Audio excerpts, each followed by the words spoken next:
Hello बच्चों, let's see this question. This question says how annual rings are formed. तो हमें देखना है कि जो एनुअल रिंग्स बनती हैं वो कैसे बनती हैं। तो की कॉन्सेप्ट हमारा यहाँ क्या है? की कॉन्सेप्ट हमारा यहाँ पे है सेकेंडरी ग्रोथ। सेकेंडरी ग्रोथ किसकी? स्टेम की। स्टेम की सेकेंडरी ग्रोथ किसकी वजह से होती है? वैस्कुलर कैम्बियम की वजह से होती है। किसकी वजह से? Vascular cambium.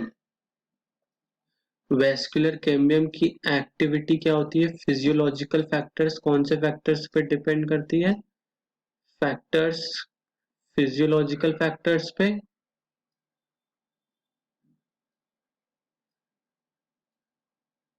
और एनवायरमेंटल फैक्टर्स पे।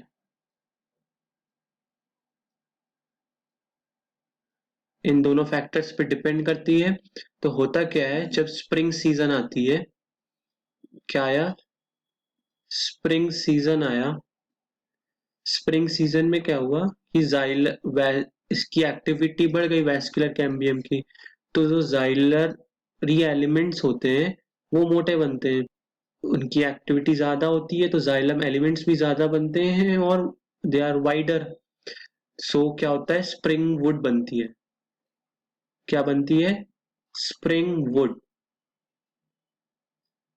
क्या बनती है? स्प्रिंग वुड बनती है, जो कि किस कलर की होती है? लाइट कलर की होती है। Light in colour, less density and wider cavities. Wider cavities of xylem elements. So होता क्या है कि अब ये तो थी स्प्रिंग वुड। जब अभी ऑटम सीजन आया, क्या सीजन आया? ऑटम सीजन आया। सो ऑटम सीजन में क्या होता है? जाइ कैम्बियम की एक्टिविटी कम हो जाती है। तो क्या बनते हैं? You can C in dark brown this, ऐसे जाइलरी एलिमेंट्स लेस वाइड बनते हैं, मतलब ज्यादा वाइड नहीं होते, मोर डेंस होते हैं।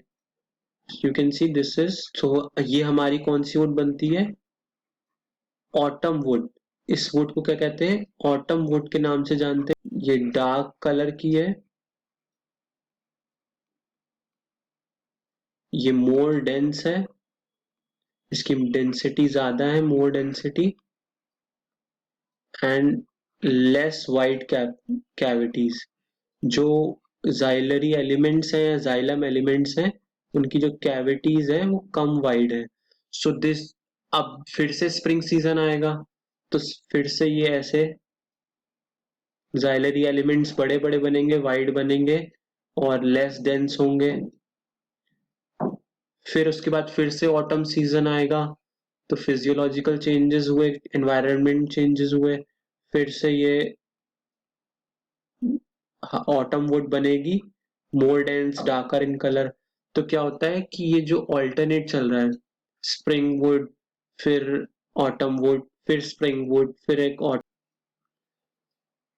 एक सीजन की स्प्रिंग वुड और एक सीजन की ऑटम वुड, जब दोनों को मिला के बोला जाता है तो एक एनुअल रिंग बनती है।